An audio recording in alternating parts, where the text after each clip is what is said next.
Hello नमस्कार दोस्तों, कैसे हैं आप सब लोग। आशा करता हूं आप सभी स्वस्थ होंगे और मस्त होंगे। मैं मोहित आपका स्वागत करता हूं इस प्यारे से digital learning platform L classes पे। साथियों, हम पढ़ रहे थे राजस्थान राष्ट्रीय व अंतर्राष्ट्रीय संबंधित करंट अफेयर, जो आपके आगामी आने वाली सभी परीक्षाएं जैसे सीईटी है, एसएससी जीडी है और अन्य सभी परीक्षाएं, उनमें बहुत ही महत्वपूर्ण उपयोगी साबित होंगी।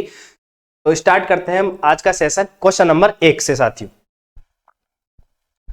क्वेश्चन नंबर 1 है साथियों, G20 सम्मेलन के तहत दूसरे विश्व स्तरीय जल सम्मेलन का आयोजन कहां किया जा रहा है। तो साथियों, हाल ही में जल सम्मेलन का आयोजन किया जा रहा है, विश्व स्तरीय कहां किया जा रहा है। तो साथियों, 4 ऑप्शन है हमारे सामने, उदयपुर, जोधपुर, बीकानेर, कोटा। तो साथियों, हाल ही में उदयपुर में, कहां पे, उदयपुर के अंदर यह सम्मेलन किया जा रहा है। कौन सा, G20 सम्मेलन के तहत दूसरा विश्व स्तरीय जल सम्मेलन कहां किया जा रहा है साथियों, ये उदयपुर के अंदर किया जा रहा है। कहां पे, उदयपुर के अंदर किया जा रहा है। इसी के साथ में आपको ध्यान होगा, उदयपुर में हाल ही में G20 शिखर सम्मेलन भी हुआ था साथियों। क्या हुआ था, G20 शिखर सम्मेलन भी हुआ था। वह कहां हुआ था, उदयपुर के अंदर ही आयोजित हुआ था। अब आपसे पूछ सकते हैं, G20 शिखर सम्मेलन, G20 जो शिखर सम्मेलन है कि जो शेरपा की बैठक है वो हुई थी। शिखर सम्मेलन तो इंडोनेशिया के शहर बाली, कहां पे, इंडोनेशिया का शहर बाली के अंदर हुआ था 2022 का। कहां पे, इंडोनेशिया का शहर बाली के अंदर। लेकिन G20 शेरपा शिखर सम्मेलन, शेरपा मतलब जो देश प्रतिनिधित्व कर रहे हैं उनका एक प्रतिनिधि भेजा जाता है, उन्हीं की मीटिंग हुई थी। कहां पे, उदयपुर में। G20 शेरपा शिखर सम्मेलन कहां हुआ था, उदयपुर में। इसी के साथ में आपको ध्यान रखना है, जो G20 शिखर सम्मेलन हुआ था, मेन जो सम्मेलन, वह कहां हुआ था, इंडोनेशिया बाली में। लेकिन G20 शेरपा के सम्मेलन उदयपुर में ही क्यों हुआ, भारत के अंदर ही क्यों हुआ। तो साथियों, G20 शिखर सम्मेलन है जो 2023, G20 शिखर सम्मेलन जो 2023 है, वे कहां होगा साथियों, वे होगा अपने प्यारे से देश भारत में। कहां होगा, भारत के अंदर। आपसे पूछ ले 2022 का, ये तो 2023 का तो भारत में होगा। आपसे पूछ ले 2022 का, तो 2022 का कहां हुआ साथियों, इंडोनेशिया बाली। लेकिन राजस्थान के संदर्भ में आपसे पूछ ले, G20 शेरपा सम्मेलन कहां हुआ है, शिखर सम्मेलन का शेरपा जो है वह हुआ साथियों हाल ही में अपने राजस्थान उदयपुर के अंदर। अब आपसे ये भी पूछ सकते हैं कि इसके अध्यक्षता किसने करी, इसकी G20 शिखर शेरपा सम्मेलन है, इसकी अध्यक्षता किसने करी, इसके भारत की ओर से शेरपा कौन थे। तो वह थे अमिताभ जी कांत। कौन थे, अमिताभ जी कांत के अध्यक्ष थे, अमिताभ कांत।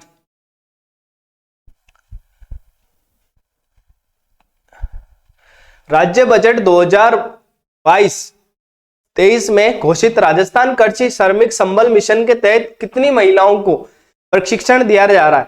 साथियों, हाल ही में एक कृषि श्रमिक संबल मिशन के तहत, मतलब कृषि में जो किसान हैं उन्हीं श्रमिकों को एक संबल, एक मतलब ऊर्जा देने के लिए एक मिशन की शुरुआत की गई है। तो इसी के तहत ये पूछा गया कितनी महिलाओं को प्रशिक्षण दिया जा रहा है। तो साथियों, 50,000 महिलाओं को प्रशिक्षण दिया जा रहा है। लेकिन ये है क्या, तो साथियों आपको बताऊं, जो हस्तचलित औजार होते हैं, हस्तचलित औजार होते हैं, उनके लिए राजस्थान सरकार एक सब्सिडी कहे या लोन कहे या कोई अनुदान कहे, वो दे रही है। कितना, 5,000 रुपए तक का सहायता राशि प्रदान कर रही है। किसके लिए, जो हस्तचलित यंत्र होते हैं, जो हाथ से चलाए जाते हैं, जैसे खुरपा हुआ, खुरपा, फावड़ा, गेती। आप सभी जानते होंगे, राजस्थानी परिवेश में इन्हें शामिल किया गया। खुरपा, फावड़ा, गेती, दांतली, फावड़ा, इन सभी के लिए लेने के लिए हस्तचलित औजार जो है, इनके लिए 5,000 रुपए की सहायता राशि राजस्थान सरकार द्वारा दी जा रही है। इसी के साथ में आप देखेंगे, किसानों के लिए राजीव गांधी बीज उपहार योजना भी प्रारंभ की गई है राजस्थान सरकार द्वारा। राजीव गांधी बीज उपहार योजना, राजीव गांधी बीज उपहार योजना, ये मुख्यतः रबी से संबंधित है साथियों। किससे, रबी की जो फसल है 2022-23 की, उससे संबंधित रखती है। कौन सी, राजीव गांधी बीज उपहार योजना। इसके तहत किसानों को बीज उपहार के रूप में दिए जाएंगे। कौन सी फसल के, रबी के फसल के रूप में। और 50,000 से याद आया कि इंदिरा गांधी शहरी क्रेडिट योजना, इंदिरा गांधी शहरी क्रेडिट योजना।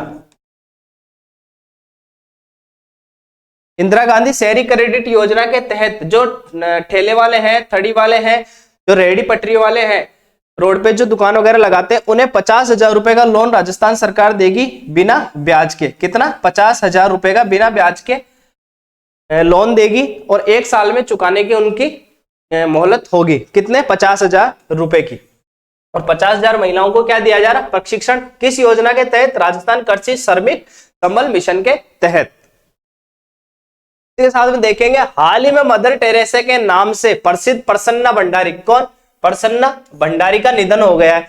इनका संबंध राजस्थान में किस जिले से? साथियों, निधन के ज्यादा क्वेश्चन आते हैं आजकल और उनका संबंध पूछा जाता है जिलों से, तो हमें ये ध्यान रखना है। कौन? प्रसन्ना भंडारी मदर टेरेसा के नाम से जानी जाती थी। इनका निधन हो गया था। कहां की थी? कोटा की। कहां की थी साथियों? कोटा से संबंध रखती थी। कौन? प्रसन्ना भंडारी। अब इसी के साथ में कोटा के लिए जान लेते हैं। कोटा में करंट अफेयर के लिहाज से भी कौन सा बैंक खोला गया? बॉन बैंक। कौन सा? बॉन बैंक। एक प्लाज्मा बैंक, प्लाज्मा बैंक। इसी के साथ में ऑक्सीजन पार्क। कौन सा? Oxygen park. मतलब कई हेक्टेयर में पेड़ पौधे लगाए जाएंगे जिन्हें काटने में पूर्ण प्रतिबंध होगी, जिनकी ऑक्सीजन लगभग 5 से 7 किलोमीटर तक फायदा पहुंचाएगी। कौन सा पार्क बनाया जा रहा है? Oxygen park. ये भी कहां बनाया जा रहा है साथियों? कोटा में। इसी के साथ में आप देखेंगे श्रीराम फर्टिलाइजर भी कहां है? कोटा में। श्रीराम फर्टिलाइजर्स ये भी वहां है। आप देखेंगे मोदक सीमेंट कारखाना है यहाँ पे, ये भी कहां है साथियों? कोटा के अंदर है। इसी के साथ में आपको बताओ कोटा को औद्योगिक जिले के रूप में भी देखा जा सकता है। किसे? कोटा को। कौन सी नदी किनारे स्थित है कोटा? चंबल नदी किनारे स्थित है। क्या क्या है वहां पे? बॉन बैंक है, प्लाज्मा बैंक है, ऑक्सीजन पार्क है, श्रीराम फर्टिलाइजर्स है, मोदक सीमेंट है। इसी के साथ में आपने सुना होगा कि घंटी लगाई जा रही है जिसकी आवाज लगभग 10 किलोमीटर तक सुनाई देगी। कहां पे लगाई जा रही है? अभी चंबल नदी पे लगाई जा रही है। राज्य सरकार द्वारा मेजर ध्यानचंद स्टेडियम योजना के तहत प्रदेश के 4 स्टेडियम बनाने के लिए कितनी राशि स्वीकृत की गई? साथियों, हाल ही में राजस्थान सरकार द्वारा मेजर ध्यानचंद, हॉकी के जादूगर भी जिन्हें कहते हैं, मेजर ध्यानचंद को, जिनके समय जो कप्तान थे, लगातार भारत ने 4 ओलंपिक में गोल्ड मेडल जीते थे। कितने? 4 ओलंपिक में लगभग। तो उन्हीं के नाम पर, उन्हीं के सम्मान में मेजर ध्यानचंद स्टेडियम योजना के तहत स्टेडियम बनाए जा रहे हैं राजस्थान में 4। कितने? 4 स्टेडियम बनाए जा रहे, 5 बनाए जा रहे साथियों। 5, 4 नहीं 5 स्टेडियम बनाने के लिए कितनी राशि स्वीकृत की गई है? आपसे यह पूछा है। तो लगभग साथियों 1.85 करोड़। कितनी? 1.85 करोड़ रुपए किसके लिए खर्च किया जा रहा है? मेजर ध्यानचंद स्टेडियम बनाने के लिए। और कितने स्टेडियम बनेंगे साथियों? 5। अब 5 बनेंगे कहां पे? यह भी हमें ध्यान में होना चाहिए। पहला तो है राजगढ़। अब राजगढ़ कौन सा है? ये आपको यह भी ध्यान होना चाहिए। राजगढ़ अलवर में भी है, लेकिन ये कौन से राजगढ़ में बनेगी? चूरू वाले राजगढ़ में। ठीक है। साथ में लाडनू। लाडनू कहाँ है? नागौर के अंदर। कहाँ है? नागौर। जब चूरू जाते हैं तो बीच में लाडनू आता है। इसी के साथ में इस तरफ आएंगे तो हम देखेंगे सुल्तानपुर। एक तो कौन सा पुर? सुल्तानपुर। और एक है सुल्तानपुर के साथ में पीपलाद। पीपलाद एक परियोजना भी है। पीपलदा है और एक पीपलाद है। आपको कभी भी कंफ्यूजन, तो पीपलाद तो है कोटा में और पीपलदा है कहां पे? झालावाड़ में। तो आपको कंफ्यूजन नहीं होना। सुल्तानपुर पीपलाद का है कोटा में। और इसी के साथ में एक चौथ का बरवाड़ा है। आप सभी सुन रखे होंगे चौथ का बरवाड़ा। ये कहां है? सवाई माधोपुर में। कहां है साथियों? सवाई माधोपुर में है साथियों। सवाई माधोपुर में है। और यहाँ पे क्या फेमस है साथियों? ये कंजरों की कुलदेवी है। किसकी? कंजर जो समाज है, आदिवासी जनजाति समूह है, उनकी माता है कंजरों की कुलदेवी। कौन सी है? चौथ माता। और कहां पे है ये है सवाई माधोपुर के अंदर। तो देखो 5 स्टेडियम कौन कौन से बनाए जा रहे हैं? राजगढ़, चूरू के अंदर। आपको ध्यान रखना, ऑप्शन आएगा कि निम्न में से कहां पे मेजर ध्यानचंद स्टेडियम नहीं बनाया जा रहा।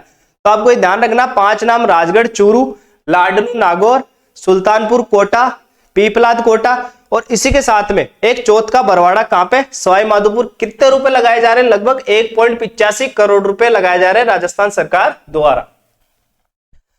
इसी के साथ हम देखेंगे दो आपको क्वेश्चन भी आया था अभी हाल ही में कि para athletics stadium, para stadium कहां बनाया जा रहा है, पैरा,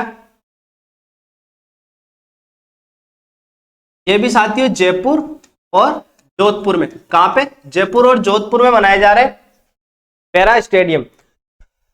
राजस्थान पर्यटन विभाग द्वारा Indian responsible tourism state award 2022 Rajasthan आयोजन कहां किया जा रहा है, राजस्थान का जो आयोजन है कौन सा, इंडियन रिस्पॉन्सिबल टूरिज्म का, किसके द्वारा, राजस्थान पर्यटन विभाग द्वारा। अब आपसे पूछ सकते हैं राजस्थान पर्यटन विभाग के मंत्री कौन है, तो मंत्री कौन है साथियों, भरतपुर के विश्वेंद्र सिंह जी हैं। कौन है, भरतपुर महाराजा के पुत्र विश्वेंद्र सिंह है, ये कौन है, पर्यटन मंत्री है राजस्थान कांग्रेस सरकार में। अब हमसे क्वेश्चन ये पूछा आयोजन हुआ का है, तो आयोजन हुआ है साथियों आमेर होटल। ये आमेर होटल का है, जयपुर में। कहां पे है, आमेर होटल जयपुर में साथियों, यहीं पे ये प्रोग्राम हुआ है आमेर होटल के अंदर।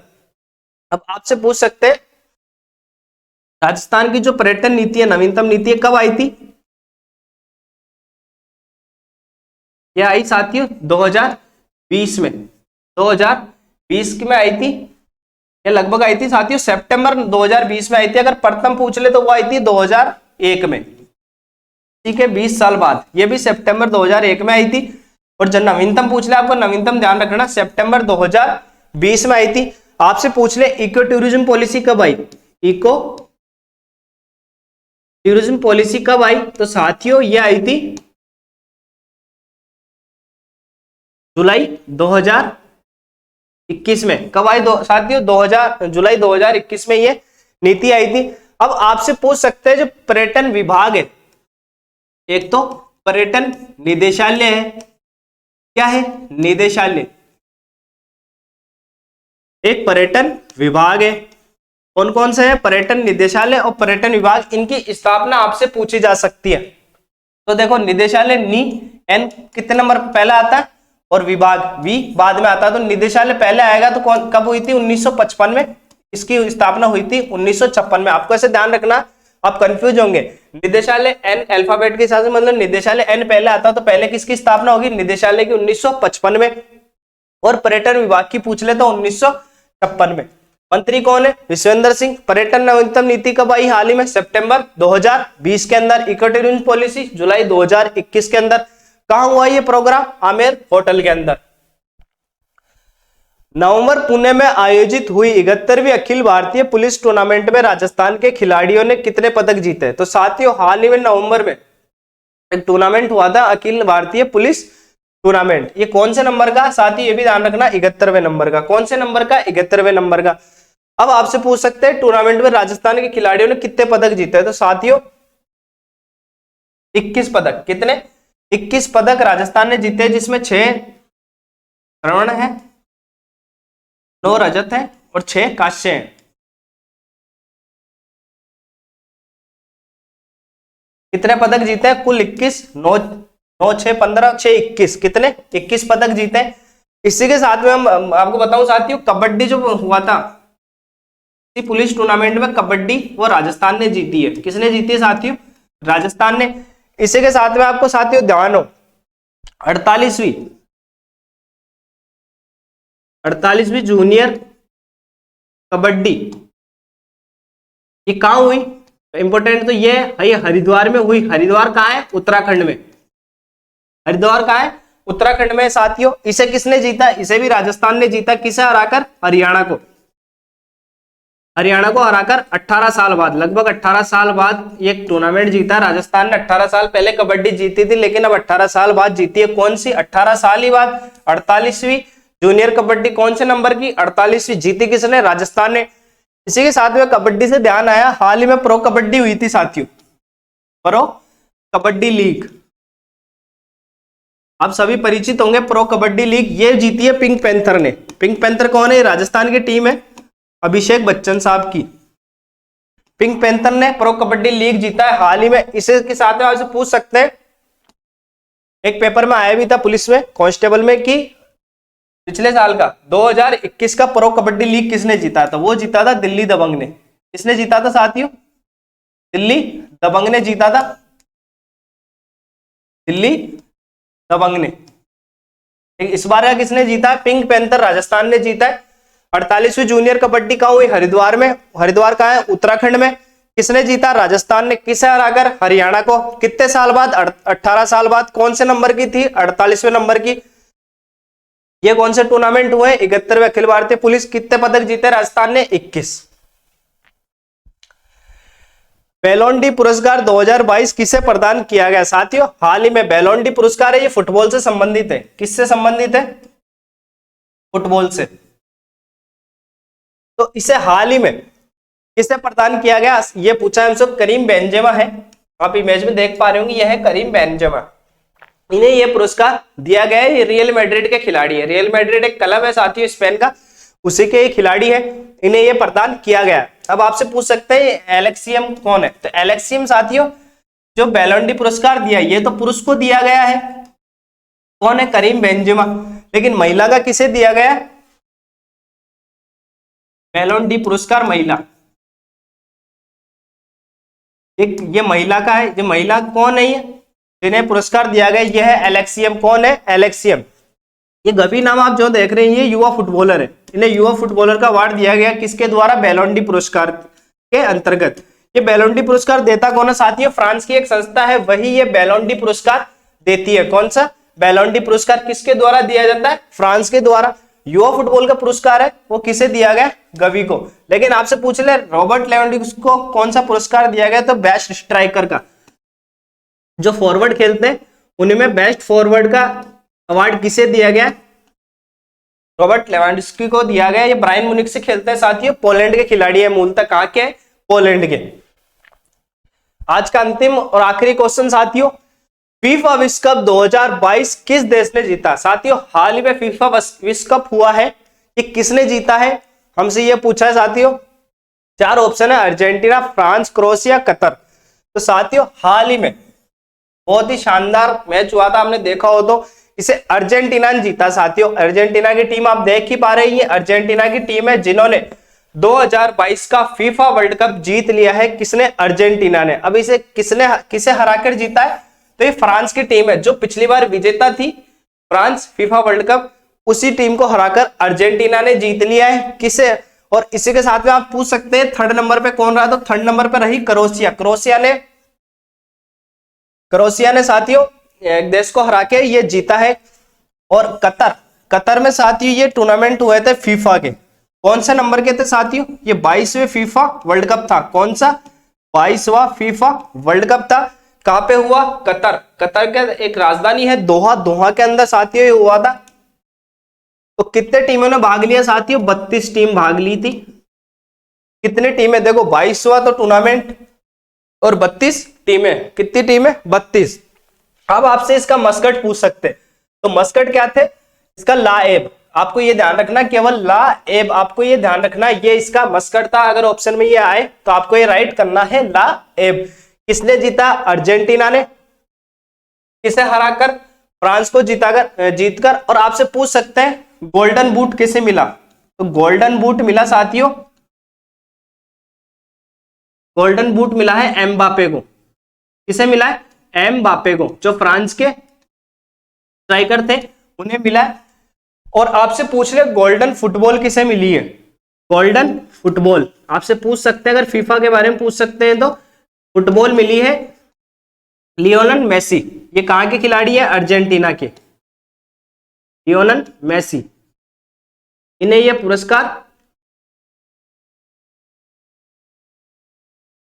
पुरस्कार दिया गया है। किसे? लियोनेल मेसी को गोल्डन फुटबॉल का पुरस्कार किसे दिया गया? लियोनेल मेसी को। गोल्डन बूट किसे दिया गया? एम्बापे को। आज का सेशन इतना ही था साथियों, धन्यवाद।